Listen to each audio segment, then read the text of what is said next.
jalqaba utubaa jireenya uda duroomina diddiboo qabeenya naadura kananii qajeelchitu teenya hubadha barnoota har'a falli keenya karaa guddaa dhiyoo kan galma jireenya uda duroomina diddiboo qabeenya naadura kananii qajeelchitu teenya hubadha barnoota har'a falli keenya.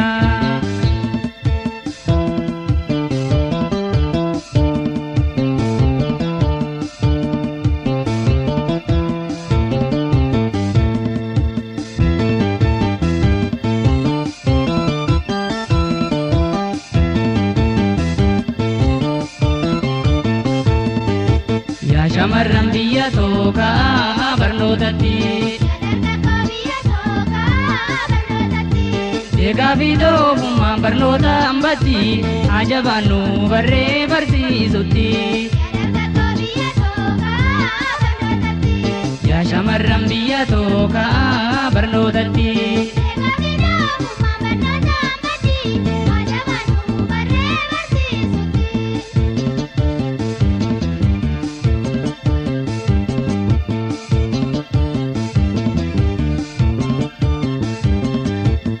dagalee tokkummaa utubaa jabina madda dagaagina kanaadaa fi seenaa burqaa afaan ofii handhuura waaltina hundaafuu barnoonni muummicha ol'aanaa.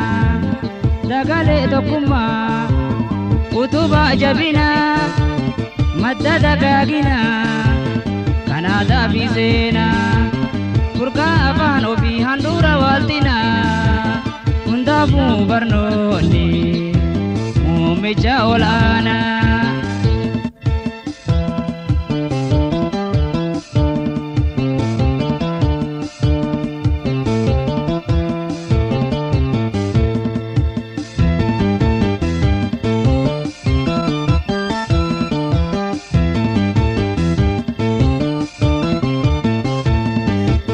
Shamarran biyya tokko barnootatti deegaa fi doofummaan barnoota hambatti ajabaannu barree barsiisutti. Yaa shamarran biyya tokko barnootatti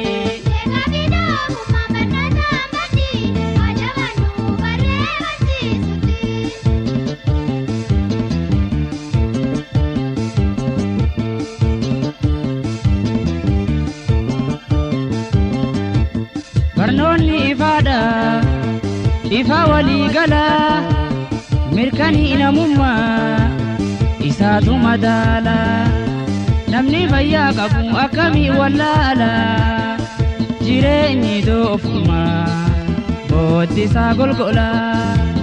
Barnoonni ifaadha ifa walii gala mirkanii namummaa isaatu madaala namni fayyaa qabu akkamii wallaala jireenyi doofummaa bootti isaa golgola.